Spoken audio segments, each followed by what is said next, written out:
Got a lot of wind out here today.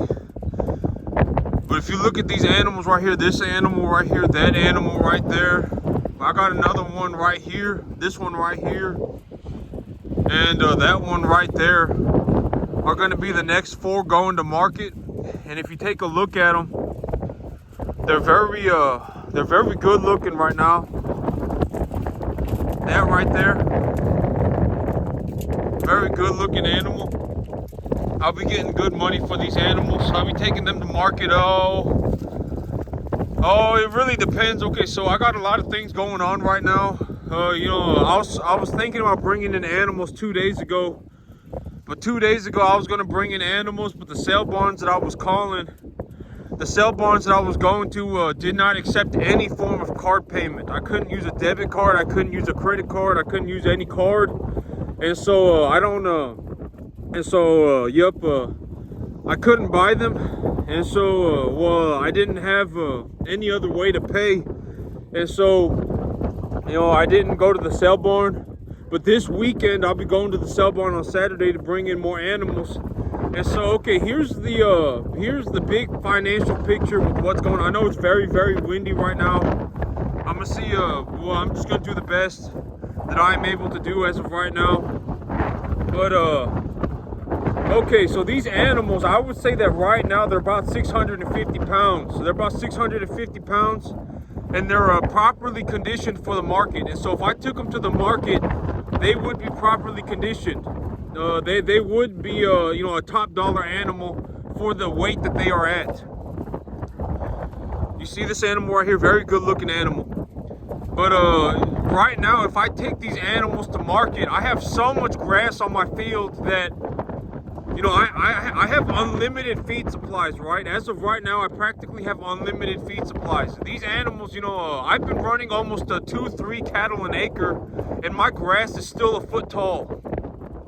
And so if I take my biggest animals off of my grass is going to grow at a ballistic pace.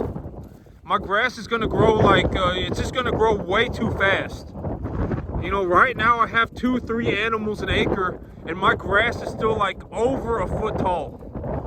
And so, I'm not, as of right now, it does not matter whether I have 25 animals or if I have 50 animals or if I have 75 animals. It's going to cost me the same amount of money every single month. It's going to cost me the same amount of money every single month, and my animals are going to have unlimited amounts of food. They could eat as much as they want. And so my big thing right now is that, yeah, I could take my animals to market here relatively soon, but if I take my biggest animals off of my field, what am I going to do about all this grass, right? I have a tremendous sum of grass on my field right now. And so it's like, it does not matter if I'm raising 10 animals. It does not matter if I'm raising 20 animals, 30 animals, 40 animals, 50 animals, 60 animals, 70 animals. It does not matter. I have unlimited grass. I have enough grass to feed like 150 cattle on my field. And it's going to cost me $500 a month. In any circumstance, it's going to cost me $500 a month.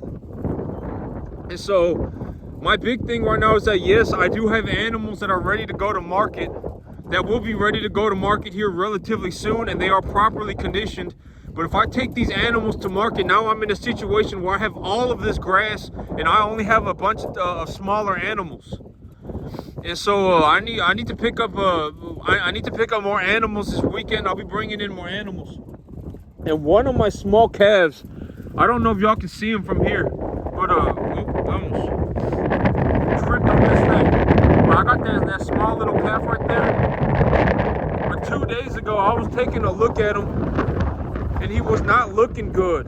He was looking like something was wrong with him. He was real sucked in, and he just was kind of walking around wonky-like, and his eyes were kind of pushed into his head.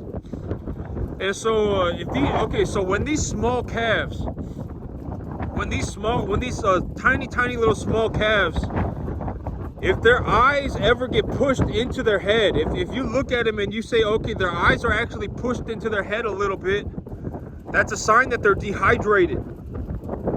And if they're sucked in, that means that they're not eating. And so in my mind, what I was thinking was that this animal is either sick or this animal is looking for milk, this animal needs milk, or this animal is a combination of the two. Something's going wrong.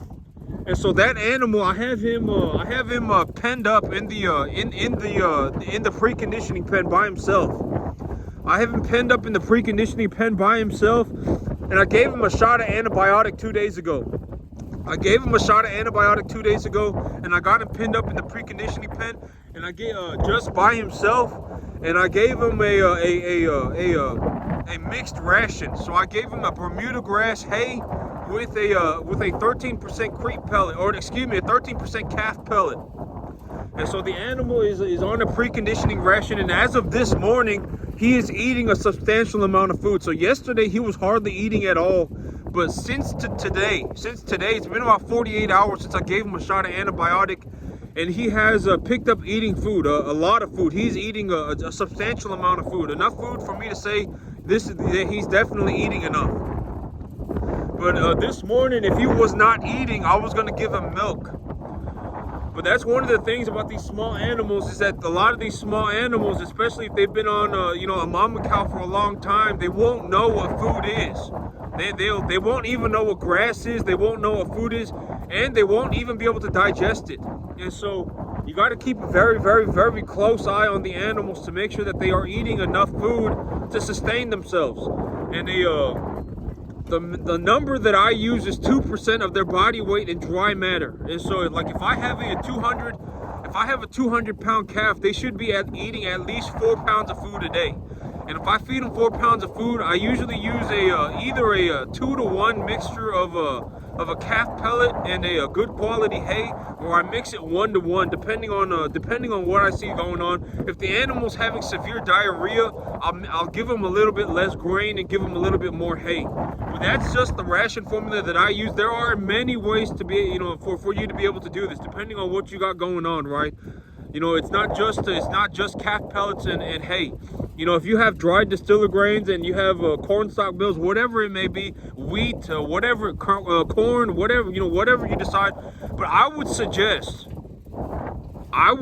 personally highly suggest putting the animal on some sort of a preconditioning grain pellet, and a small calf pellet with some kind of a hay. That is what I would personally, if I were to give someone direct advice, not even advice, but if I was just going to say, this is what I would highly suggest.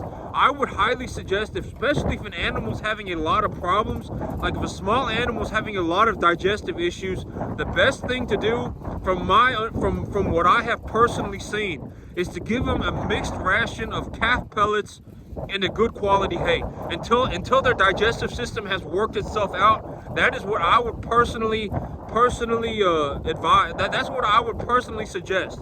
Highly suggest. And so I got all of the animals fixed up. All of the bulls in the front have been castrated. They've all been given a round of vaccination shots. And okay, so when I say, if you want to be good at something, right, it's a good idea to look at somebody who is very good at something. It does not matter if you want to learn how to do, it does not matter what it is, right? It's not just farming. And I'm not saying this to sound like an arrogant dick, but this farm right here, if you just make this your normal, right? Just understand that this farm here makes a drastic sum of money. This farm, what you're seeing in front of you right now in this video, it makes a drastic sum of money. And so the things that I got going on, just understand that this right here, long story short, I make a lot of money. And so if you just absorb what's going on, right, whatever it may be, it's not just the farm, it's not just the grass, it's not just the cattle, it's like the cattle, the grass, the infrastructure, the barn, the preconditioning pen, the vaccination shots, the feed rations for the animals. What I look for in animals in terms of conditioning, for what body conditioning score that they should be when I take them to market, and how I achieve those numbers. The financials, when I talk about my financials and how I do my financials, and whatever, all of this stuff combined, all of it as a whole makes a drastic sum of money for me.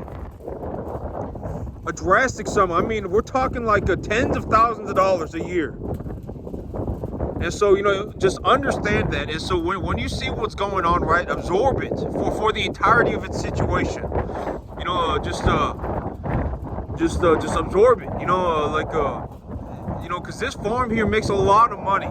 And here's the things that when I started running cattle and when I started this farm, all I had was experience. I did not even know that this was possible. Like, nobody made a video and showed me, right? Like, nobody made a video and said, if you run a 10-acre farm like this, you are going to make a lot of money. I had to figure this out for myself. I had to do this for myself. I did not know that this was possible. But as of right now, I make a lot of money. And the thing, you know how I say unlimited money, right? I have unlimited money. The idea of unlimited money is not that, it's not a number. It's not like I have $85 billion, right? It's not a number. The idea of unlimited money is that if all of this was taken away, if I lost all of this, if all of this was taken away, I would be able to start and get right back here, probably even do better for myself within 6 months. And I have unlimited work opportunity. There is a massive demand for my skill set in the market. And how do I know that? Because every time I go to the market, I come back with a lot of money. And so that's the idea of unlimited money. And unlimited money, it's also about character. I'm not going to wreck my own ship, right? Like, I'm not going to go and do something stupid that would cause me to, have financial problems. That is also, it's also about your character. Unlimited money is like, it's like if all of this was gone tomorrow, within 6 months, I could do all of this again for myself. And there is a massive demand for my skill set in the marketplace. That is what unlimited money is. I could work 24 hours a day, 7 days a week for the rest of my life. And I would still probably have work to do. I would still probably have an opportunity to be paid. That is unlimited money. I could legitimately work as much as I want, make as much money as I want. If I lost all of this, I could have all of it back within 6 months. That is the idea of unlimited money. And also it's about character, right? It's about having good character and being someone who is, essentially not going to kick themselves in their own dick. Long story short, that is the long story short. A lot of people, I always say the $500 that it takes me to run this farm is not what makes or breaks me. A lot of people, they'll say they want one thing, and then you actually give them the opportunity to do it. You give them the $500 and they won't do it. They'll go and do something else, right? They'll wreck their own ship. And so that is also, the idea of unlimited money. Unlimited money is not a number. And that's also why I say once you've crossed a certain threshold in your life, you now are rich.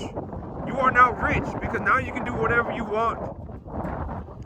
Not whatever you want, but like if you want to go and do drugs and you want to go to the restaurant every weekend and you want to go and always have a good time or whatever it may be, you always want to go drink, your chances are, you're not going to do well for yourself ever, right? Even if you do find a momentary chance to do better for yourself, you're always going to go back downhill, always. And so, you got to think about the character aspect of this too. And this is why, like if somebody actually wants to become a farmer, right? Like they're genuinely, they're like me. They genuinely deep down what they want to be is a farmer. They're not saying that they want to be a farmer, but deep down they want something else, right? They want a better life. They want whatever, right? They just straight up, all they want deep down is to be a farmer, and they actually put in the time and the effort. And they're saying, okay, you know what? If I put in 15 hours a day for the next 15 years of my life, I can do this too, and I can make a boatload of money, right? If that's what they're thinking, then that's very good, right? That's a very good thing. The world needs farmers. The thing about farming is that, if nobody farms, the food is not just going to fall out the sky, right? And so the world needs farmers. And so if that's genuinely what someone is looking to do, just absorb the entirety of the situation, like absorb what I got going on, right? Because this farm, what you're looking at right here, makes a lot of money. A lot of money. And I can legitimately work 24 hours a day and make as much money as I want for the rest of my life. And if I lost all of this, I could legitimately have it all back within 6 months. That is the idea of unlimited money. You know, like I work 1 week and I've paid for everything, my truck, my mortgage, everything, right? And I accumulate wealth via assets that are that are income tax deductible, and that I can appreciate through my efforts, right? I can appreciate them through my efforts, cause them to go up in value through my efforts, right? I don't have a whole bunch of depreciating assets, right? It's just everything, absorb the entirety of the situation. Because this right here, what I got going on makes a lot of money. A lot of money. Unlimited money. But that's it for me today, YouTube. Y'all have a good one.